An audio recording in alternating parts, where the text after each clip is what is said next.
샬롬 샬롬 샬롬 샬롬.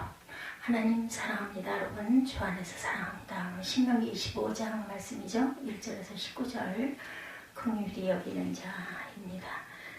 19절까지 내용을 우리 함께 쭉 다 살펴봤죠. 25장 말씀 전체 말씀입니다. 긍휼히 여기는 자. 이제 25장에는 죽은 형제에 대한 의무가 나타나 있습니다. 그들을 재판하여, 재판된 건 율례와 법도로 재판을 해야 되죠. 출애굽 18장 20절에서 22절에 그들에게 율례와 법도를 가르쳐서 마땅히 갈 길과 할 일을 그들에게 보이고 온 백성 가운데서 능력 있는 사람들과 하나님을 두려워하며 진실하며 불의한 이익을 미워하는 자를 살펴 백성 위에 세워 천부장과 백부장과 50부장과 10부장을 삼아 그들이 때를 따라 백성을 재판하게 하라. 율례와 법도대로 재판장은 재판을 해야 될 줄로 믿습니다. 11절부터 16절까지는 다른 법에 대해서 두 사람이 서로 싸울 때 한 사람의 아내가 그 치는 자의 손에서 그의 남편을 구하려 하여 가까이가 손을 벌려 그 사람의 음낭을 잡거든. 이러한 특별한 이들을 그 여인의 손을 찍어버릴 것이고 내면이 그를 불쌍히 여기지 말지어라. 잘못된 부분, 너는 내 주머니에 의도적인 것들일 경우겠죠. 내 주머니에 두 종류의 저울 주고 큰 것과 작은 것을 넣지 말 것이며 내 집에 두 종류의 되곧 큰 되와 작은 되를 두지 말 것이고 오직 온전하고 공정한 저울추를 두며 온전하고 공정한 되를 댈 것이라. 그리하면 내 하나님 여호와께서 내게 주시는 땅에서 내 날이 길리라 말씀합니다. 이런 일들을 행하는 모든 자, 악을 행하는 모든 자는 내 하나님 여호와께서 가증하니라. 아말렉에 대한 기억을 지워버리자. 17절부터 19절까지 애굽에서 나오는 길에 아말렉이 내게 행한 일을 기억하라. 곧 그들이 너를 길에서 만남 내가 피곤할 때 내 뒤에 떨어진 약한 자들을 쳤고 하나님을 두려워하지 아니하였느니라. 그러므로 내 하나님 야훼께서 내게 기업으로 주어 차지하게 하시는 땅에서 내 하나님 야훼께서 사방에 있는 모든 적군으로부터 내게 안식을 주실 때에 너는 천하에서 아말렉에 대한 기억을 지워버리라. 너는 잊지 말지니라. 이렇게 말씀하고 있습니다. 오늘 본문의 말씀은 특별히 이스라엘 공동체 안에서 이루어지는 사람들과의 관계에서 바른 삶의 모습을 다루고 있습니다. 먼저는 사람들을 재판할 때 죄를 범한 사람에게 형벌을 얼마나 줄 것인지를 보여주고 있는데 처벌의 한계를 정하고 있는 것을 볼 수 있습니다. 3절에 40가지 때리려니와 그것을 넘지는 못할지니 말씀하고 있죠. 3절에 넘지는 못할지 만일 그것을 넘겨 매를 지나치게 때리면 내가 내 형제를 경히 여기는 것이 될까 하노라. 곡식 떠는 소에게 마음을 씌우지 말라. 이렇게 말씀을 합니다. 지나치게 때리면 결국은 죽게 되죠. 그렇기 때문에 그렇게 해서는 안 된다는 거죠. 사도 바울도 자신이 그리스도를 위해 매를 맞는 것을 이야기할 때 한날 유대인들에게 40여 사나 감한 매를 5번 맞았다 이렇게 얘기합니다. 그 당시 유대인과 바울과의 관계가 어떤 관계였나? 원수 관계였죠. 보통 원수를 만나면 어떻게 하고자 하는가? 죽이고 싶어 합니다. 죽여버리고 싶어 이런 얘기를 많이 하죠. 그 당시 유대인들의 입장에서는 그리스도를 전하는 바울이 죽이고 싶은 원수처럼 여겨졌을 텐데도 불구하고 바울을 잡아 매를 때릴 때 40대 이상은 결코 때리지 않았습니다. 왜 그랬을까요? 그것이 하나님이 정하신 법임을 알았기 때문이죠. 하물며 원수라도 이렇게 하나님이 정하신 형벌의 한계를 넘지 않는데 형제가 아니라 우리 이웃 간의 다툼 속에서 형벌이 이를 넘어서게 되면 다른 범죄, 또 다른 범죄를 저지르게 된다는 거죠. 그러므로 우리가 죄를 묵과할 수 없지만 죄인에 대해서는 관용을 베푸는 자세가 필요합니다. 속담에도 죄는 미워하듯 사람은 미워하지 말라는 말이 있습니다. 그리스도인의 관용이 이와 같아야 할 줄 믿습니다.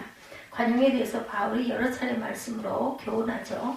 빌립보서 4장 5절에 너희 관용을 모든 사람에게 알게 하라. 주께서 가까우시니라.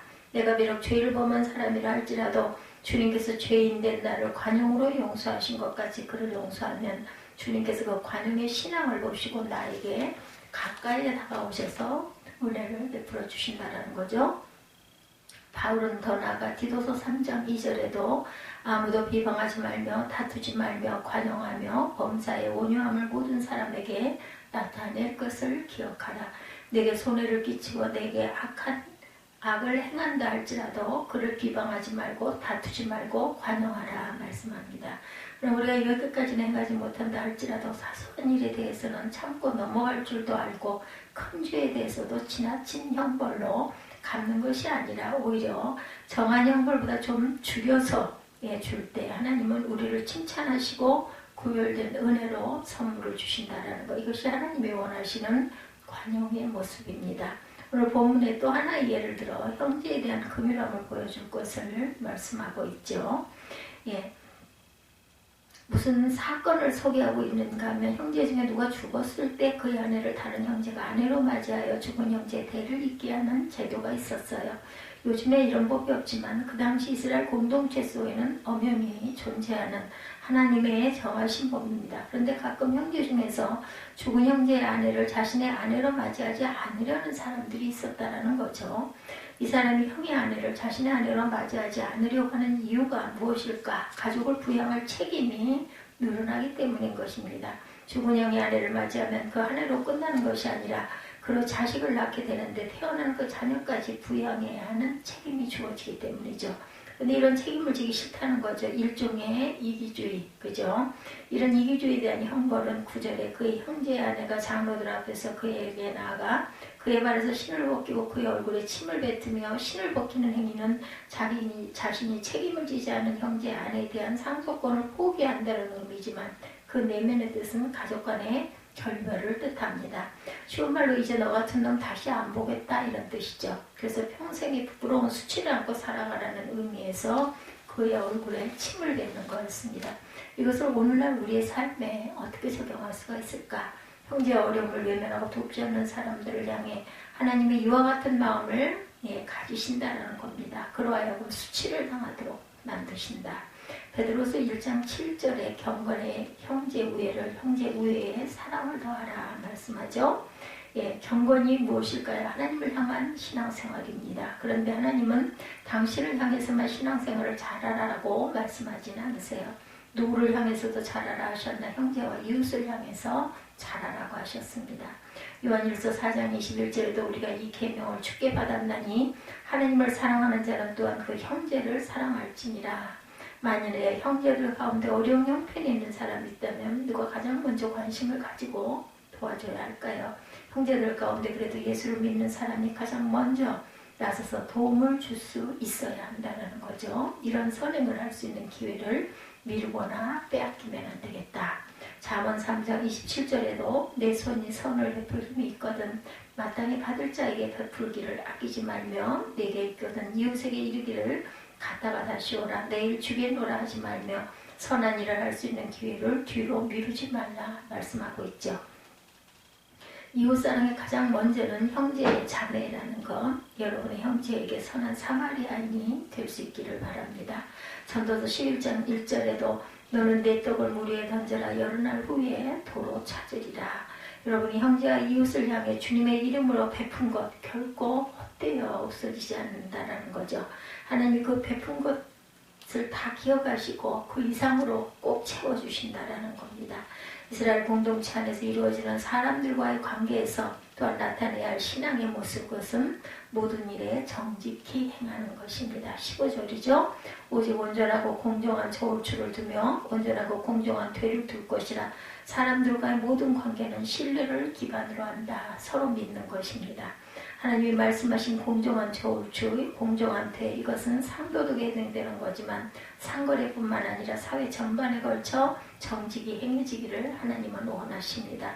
왜인가? 이런 정직을 바탕으로 한 신뢰가 깨어지면 서로를 불신하게 되고 그 불신 속에 공동체가 무너지는 거죠. 그래서 거짓을 행하고 부정을 행하는 자들은 하나님은 악인으로 단정하시고 정죄하십니다. 16절입니다. 이런 일들을 행하는 모든 자, 악을 행하는 모든 자는 내 하나님 야훼께 가증하니라. 이스라엘의 공동체를 이런 거짓과 부정으로 무너뜨리게 되면 이는 곧 하나님의 세우신 나라를 무너뜨리는 것과 같다. 그래서 하나님이 이런 악을 행하는 자들을 가증히 여기시고 친히 심판하신다라고 말씀합니다.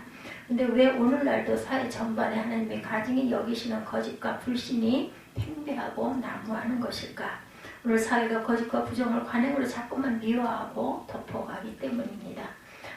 이런 잘못을 관행을 깨뜨리지 않는 한 사회는 결코 정화될 수가 없다는 거죠.